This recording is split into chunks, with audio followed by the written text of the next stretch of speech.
Hey everybody, what's going on? I am Gregg Sussman, joined today by Jim Sonis of FanDuel, who's here to talk about some of the players that you're going to want to take in best ball in your fantasy drafts or way early before the NFL draft happens. What's going on, Jim? I'm all good, Greg. I think this is an interesting time because there are always inflection points throughout the year where players' values change, and the NFL draft is a big one when teams bring in new players to compete or don't bring in new players in a lot of cases, which can present buying opportunities before the draft. So try to take advantage before those inflection points hit. How are you doing today? I'm doing well, man. I'm always excited to talk football with you. Draft is almost here. So let's get into it. Let's take a look at some of these players that we can take advantage of right now. And let's start in Cleveland, where Odell Beckham Jr. is once again seemingly on the trading block. And we'll find out, obviously, on draft night if he does wind up getting traded. It wasn't a great first year for him in Cleveland or for his fantasy owners specifically. But in the draft, they've been rumored to take a lot of offensive linemen, really dominate the hog mollies and give Baker Mayfield the protection he desperately needs. And that also would be good news for OBJ. Yeah, I think the big line of thought here with Odell Beckham is that they are likely going to get better on offense. And that benefits everybody here. It benefits Baker Mayfield, benefits Jarvis Landry, but it also does benefit Odell Beckham because last year, in his first year at the Browns, despite playing 16 games, he scored just 4 touchdowns. So if they were to get a better offense and produce more touchdowns, that's going to increase the touchdown output by Odell Beckham. That's not even to mention the fact that he himself will get healthier here as well. They've already made gains this offseason to make this team better by adding Jack Conklin and Austin Hooper. That benefits OBJ. But then when you make the assumption that they do take a left tackle in the first round, there aren't going to be a whole lot of holes on this offense, which should make them a whole lot more efficient this year. So if Baker Mayfield has more time in the pocket and can throw downfield more often, that gives Beckham more upside, and the touchdowns will do the same as well. Right now he's going 29th overall in best ball 10s that have taken place in the month of April. I think that is a really good spot to get him right in the middle of the third round. I'd be inclined to buy him right now. I'm not sure how much his stock will go up after the draft, but it should go up because his value will actually go up once they add an additional offensive lineman. So Beckham, a guy I think is primed to see his value surge, and I think that now is a good time to get him before people catch on to the fact that year 2 for Beckham with the Browns should be a lot better than year 1. As somebody that owned Odell Beckham, traded for Odell Beckham, it was a rough year for us last year. But the Browns, without Freddie Kitchens, with a different offense, you'd like to think they're going to be better. And with whatever left tackle they grab in the NFL draft, you hope that Beckham's touchdown numbers will go up. You think Baker Mayfield will ultimately have more time, and this Cleveland offense could be better, making Odell Beckham Jr. a sneaky pick before draft day. The next one's probably my favorite one on the list because you don't even know what team this player's on, and yet you're buying DeAndre Swift here. Smith may be the first running back off the board, but the question becomes, where is he going to go?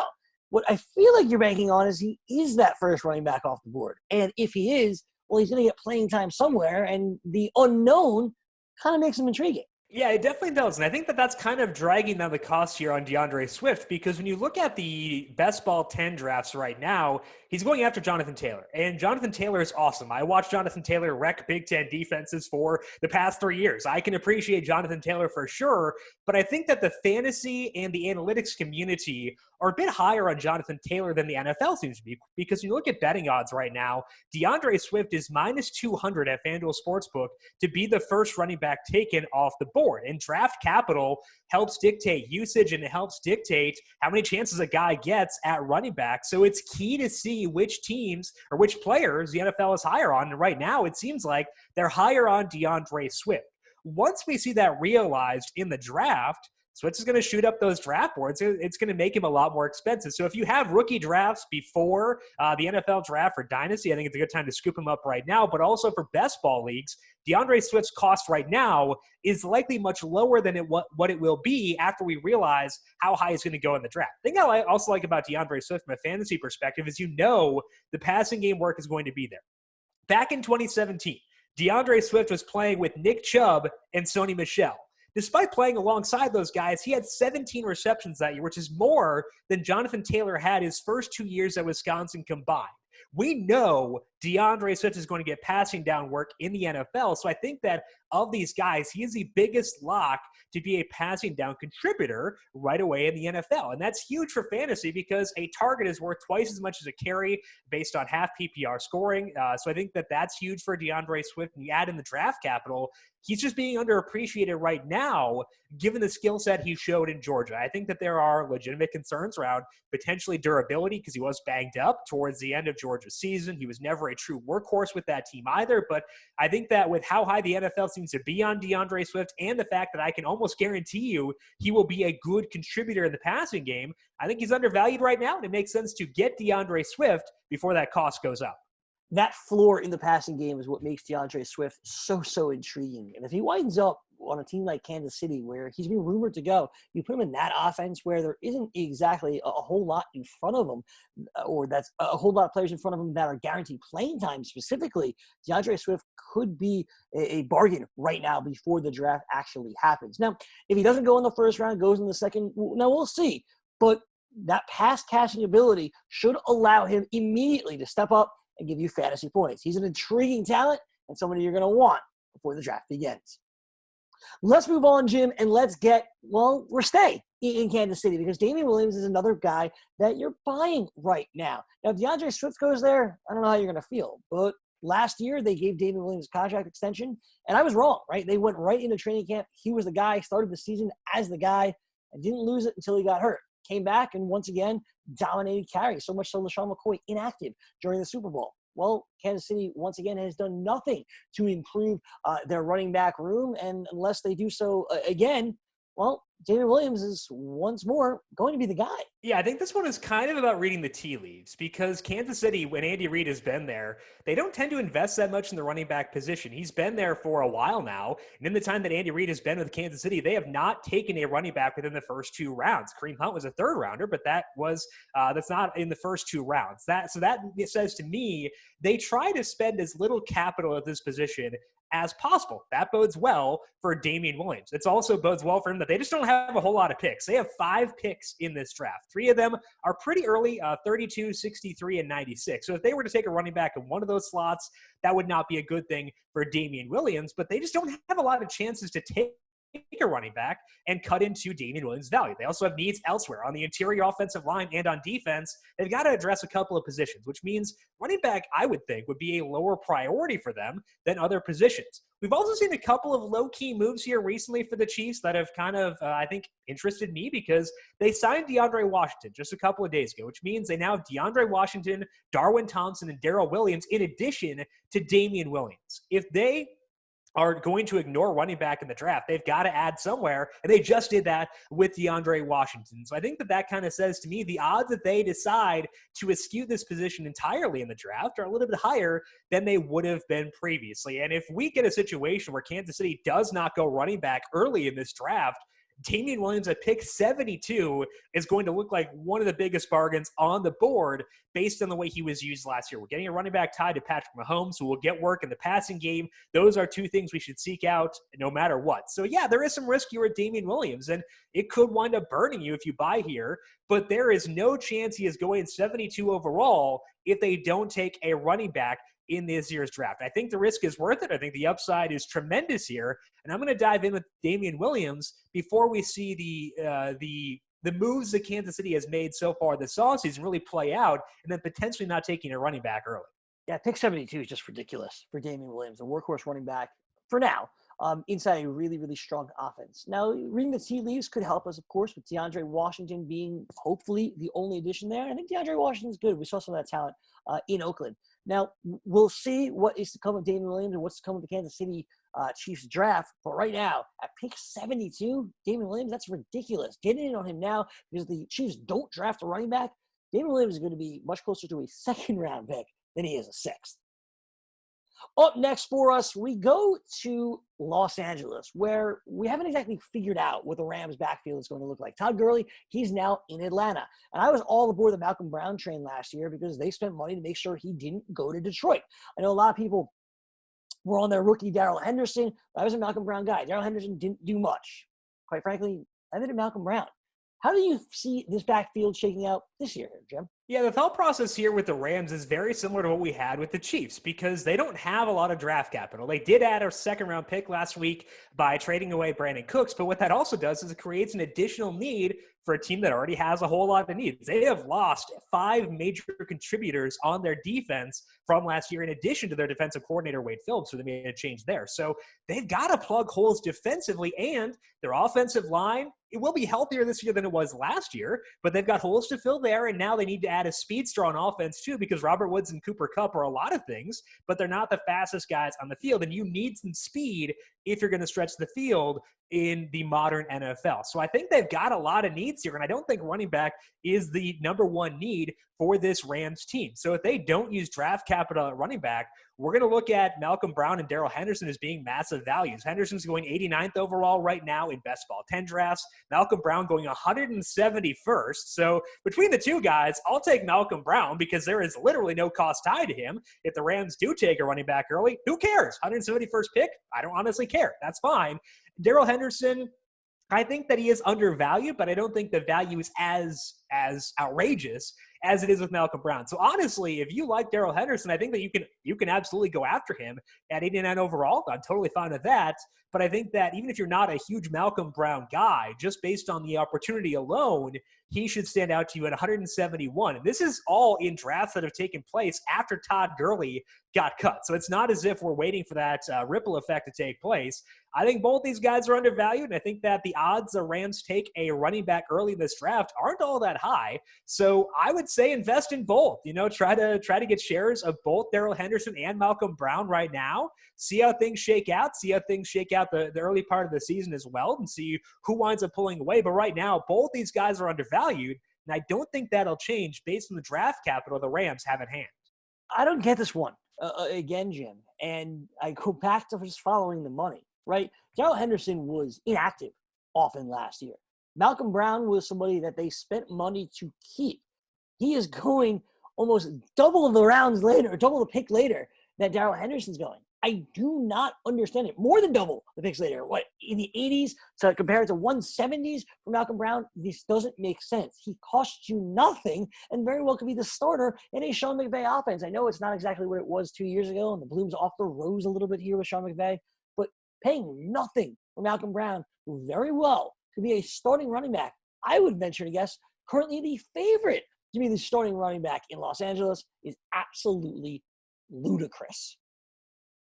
All right, up next for us, Jim, we get to one of your favorites. It's Emmanuel Sanders, now in New Orleans. Obviously, talented player for Denver, then went over to San Francisco. Had his ups and downs, obviously battled some injuries over the last couple of years. But now he's in New Orleans, high-powered offense. And I think the one thing you got to worry about, of course, is the age and then the injuries. So the two things you're going to worry about, age and injuries there. Now, the second wide receiver in New Orleans hasn't always really done all that much. Ted Ginn's had his games. Traquan Smith, he's done his thing as well. But it's always been the number one receiver and then everybody else, from Marcus Colston to Michael Thomas, of course, with second wide receivers never being reliable. Why do you think Emmanuel Sanders is going to change that narrative? Yeah, I think that he just fits the mold better of a Drew Brees offense because Drew Brees is not a guy who stretches the field anymore. I'm not sure if he can anymore, honestly, given the way that they've used Taysom Hill to throw the deep ball every now and then. So it seems to me as if they want guys who can work more intermediate and shorter routes, which is obviously Michael Thomas, who is the best in the league in that. But Emmanuel Sanders can do that as well. So I think he's a pretty good fit for this offense. He's going 150th overall, and that's despite having time to adjust for this move to the Saints. And the Saints are another team where the draft capital is not there to beef up this wide receiver room. They do pick 24th overall, and that's in the sweet spot to get one of those top-end wide receivers. But given they did sign Emmanuel Sanders, I think the odds they go with a receiver there are pretty low. And then their next pick after 24th overall is not until 88. So the odds they add another pass catcher to this offense I don't think are all that high, which means that it's going to be Michael Thomas, Alvin Kamara, and Emmanuel Sanders in this offense for next year. He gets to play 8 games at home. He gets to play with Drew Brees, with the coaching of Sean Payton. I think that all adds up really well. I agree with you that the injuries are a concern for Emmanuel Sanders. I was very slow to catch on to him last year because I was very skeptical of him coming off of that Achilles injury. I didn't think that he'd come back the way he did, but Obviously, he proved all of us wrong, played well, got a good contract with the Saints. And I think now with the way things set up and with the little draft capital the Saints have, I'm finally going to be in on Manning. I think now is the time to do so before we realize that it's really just going to be him, Kamara, and Thomas in this offense. Long gone are the days of Kenny Stills, Terrence Copper, Devery Henderson, that deep ball from Drew Brees. More about possessions now. And you look at what they've done with Michael Thomas, Alvin Kamara, and Emmanuel Sanders. They're all kind of similar parts, right?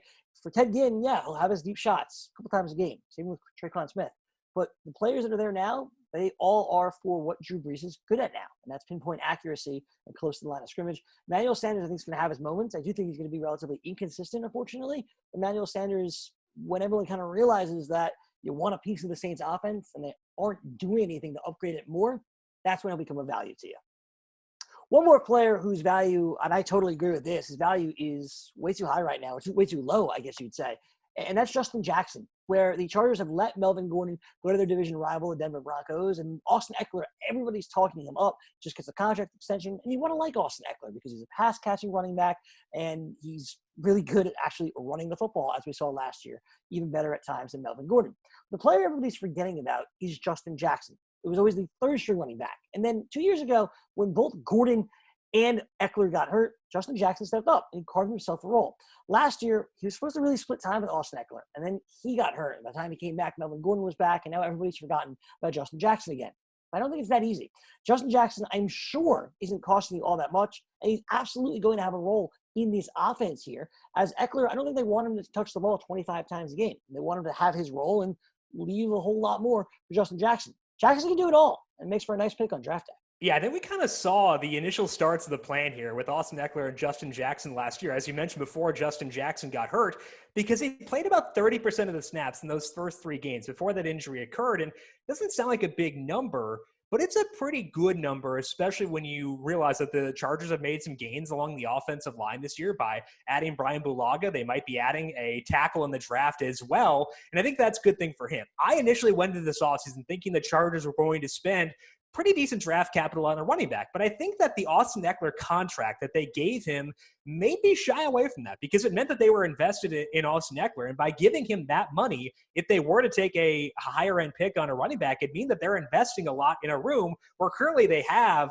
an undrafted guy in Austin Eckler and a 7th rounder in Justin Jackson. They might want to go cheap at the position and use those 2 guys to kind of complement each other and keep it to just those 2 main guys. And they'll probably take someone late, but I think overall, it's probably just going to be Eckler and Jackson getting the majority of the carries here, especially because the Chargers don't have a ton of draft capital. They had 7 total picks in the draft, basically just their original picks with no comp picks or anything like that. So it's not like they're playing with a ton of cards here. Also, there is a possibility they could trade up for someone like Tua Tagovailoa, and if they do that, they'd have even fewer picks to use on a running back. So I think that bodes well for Justin Jackson as well. I don't think they're going to add too much to this room. That's a good thing here. Justin Jackson showed last year when he was splitting work with Austin Eckler, he could be a very effective running back. He had 3 targets in one game, 4 targets in another, so he should get work as a pass catcher. And Anthony Lynn loves to get targets to his running backs. They have to address tackle. They have to address quarterback. I no longer think running back is going to be a major priority for this team, which bodes well for both Austin Eckler and for Justin Jackson. Justin Jackson has to be super cheap. 155th overall. I would prefer Malcolm Brown, who is a little bit cheaper than Justin Jackson, but I think both these guys are really good values whose value could go up depending on how things shake out in the draft. I think Malcolm Brown's probably the better choice to be a workhorse running back, but Justin Jackson at pick 155 is certainly nothing to sneeze at. The Chargers, in my opinion, seem focused on the quarterback. I think all this Tyrod Taylor love is just a smokescreen, and whether it's Justin Herbert or Tua, I think both players are on the board. And after you draft the quarterback, you got to surround them with offensive alignment. And that's what the Chargers have tried to do this offseason, making the trade with Carolina and then going out and getting Brian Bulaga. I think you're right, and I think the running back room is where they're going to remain cheap. Austin Eckler is good enough. For Justin Jackson, he's going to have a role as well. That's going to do it for us here at the FanDuel Hurry Up. Jim, as I said, I look forward to Mondays. This has been a blast. Yeah, thank you, Greg. It's always fun to talk some football, distract ourselves from all the wildness going on, and just talk some fantasy and hang out with you. So I appreciate that, and I'll talk to you again next week. Next week is real, man. The draft is next Thursday, which is crazy, April 23rd. I'm sure we'll have a ton of coverage in regards to that. I look forward to talking more with you, and I'll be back later this week with Tom Vecchio to take a look at League of Legends. For Jim Sonis, I'm Gregg Sussman. Stay safe, everybody.